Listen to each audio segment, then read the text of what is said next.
નમસ્કાર, voice of India news ચેનલમાં આપનું સ્વાગત છે। હું છું સિતાબ કાદરી। અષાઢી બીજ નિમિત્તે ડીસાથી ભગવાન જગન્નાથજીની 28મી રથયાત્રાનું ભવ્ય પ્રસ્થાન કરવામાં આવ્યું। વન અને પર્યાવરણ રાજ્યમંત્રી પ્રવીણભાઈ માળીએ ડીસા ભગવાન જગન્નાથની 28મી ભવ્ય રથયાત્રાને કરાવ્યું પ્રસ્થાન। શ્રદ્ધા અને ભક્તિભાવ સાથે ડીસામાં ભગવાન જગન્નાથના દિવ્ય રથમાં યાત્રામાં મોટી સંખ્યામાં ભક્તો ઉમટ્યા। ડીસા ખાતે શ્રી સુભાષચંદ્ર શ્રી જગન્નાથજી સેવા ટ્રસ્ટ ડીસાના સંચાલક મંડળ દ્વારા ભગવાન જગન્નાથજીની દિવ્ય અને ભવ્ય રથયાત્રાનું આયોજન કરવામાં આવ્યું હતું। રાજ્યના વન અને પર્યાવરણ વાહન વ્યવહાર ક્લાઇમેટ ચેન્જ રાજ્યમંત્રી પ્રવીણભાઈ માળીએ રામજી મંદિર ડીસાથી રિસાલા ચોક સુધી 28મી ભગવાન જગન્નાથજીની રથયાત્રાનું શ્રદ્ધા ભક્તિ અને ઉત્સાહભેર પ્રસ્થાન કરાવ્યું હતું। આ પ્રસંગે શ્રી પ્રવીણભાઈ માળીએ જણાવ્યું હતું કે સુભાષ સેવા સમિતિ દ્વારા આયોજિત ડીસા ખાતેની 28મી જગન્નાથ રથયાત્રાનું અષાઢી બીજના પાવન પર્વ નિમિત્તે ભવ્ય પ્રસ્થાન કર્યું છે।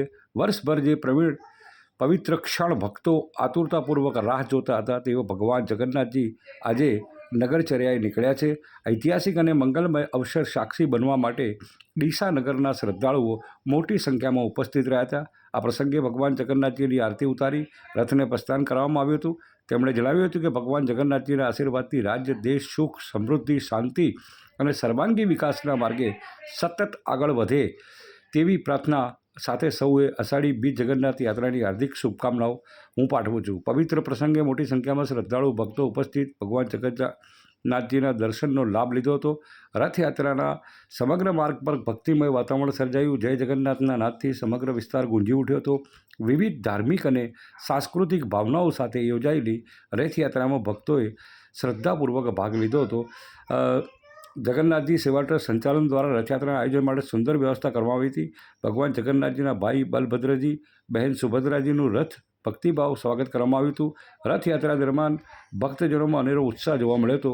આ પ્રસંગે ઉપસ્થિત મહાનુભાવોએ ટ્રસ્ટ સંચાલક મંડળ સેવાભાવી કાર્યકરો મોટી સંખ્યામાં ઉપસ્થિત શ્રદ્ધાળુઓએ ભગવાન જગન્નાથજીની આશીર્વાદ મેળવ્યા હતા।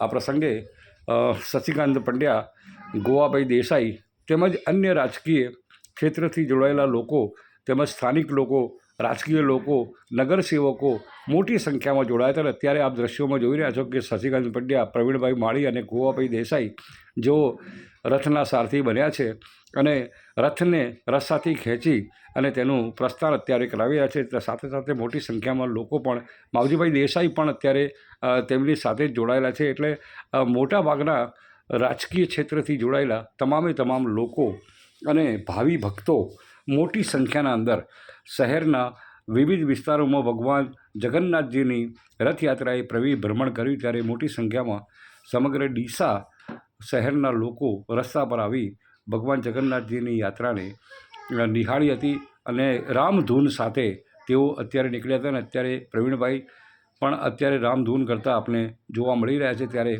સાંસ્કૃતિક કાર્યક્રમો પણ સાથે રાખેલા હતા, રથ પણ સાથે હતા અને એક અલગ જ માહોલ ડીસા ખાતે થયો હતો અને જે યુવતીઓએ, બાળાઓએ જે અત્યારે દ્રશ્યો આપ જોઈ રહ્યા છો કે તેમણે લોકોને તેમના આકર્ષક કાર્યથી બધાને મંત્રમુગ્ધ કર્યા હતા। ત્યારબાદ ફરીથી રસ્સા ખેંચ કરીને ભગવાન જગન્નાથજીના રથને મંત્રી શ્રી પ્રવીણભાઈ આપ જોઈ રહ્યા છો કે વિશાળ જનમેદનીની અંદર અત્યારે રથના રસ્સા ખેંચીને ભગવાન જગન્નાથજીની યાત્રાને આગળ ધપાવી રહ્યા છે। મંત્રી પ્રવીણભાઈ માળીએ આપી પોતાની પ્રતિક્રિયા। સુભાષ સેવા સમિતિ દ્વારા આયોજિત ડીસા ખાતે 28મી આ રથયાત્રાના અષાઢી બીજ નિમિત્તે આજે પ્રસ્થાન થયું છે, જેની આખા વર્ષની અંદર જે ભક્તો રાહ જોતા હોય એવા જગન્નાથ ભગવાન નગરચર્યાએ નીકળે છે એનું સૌ સાક્ષી બનવા માટે આજે સૌ ડીસા નગરજનો ભેગા થયા છે। હું આજે એમની આરતી ઉતારી અને આજે રથને પ્રસ્થાન કરાવ્યું છે। સૌ કોઈને આ જગન્નાથ અષાઢી બીજની શુભકામનાઓ પાઠવું છું।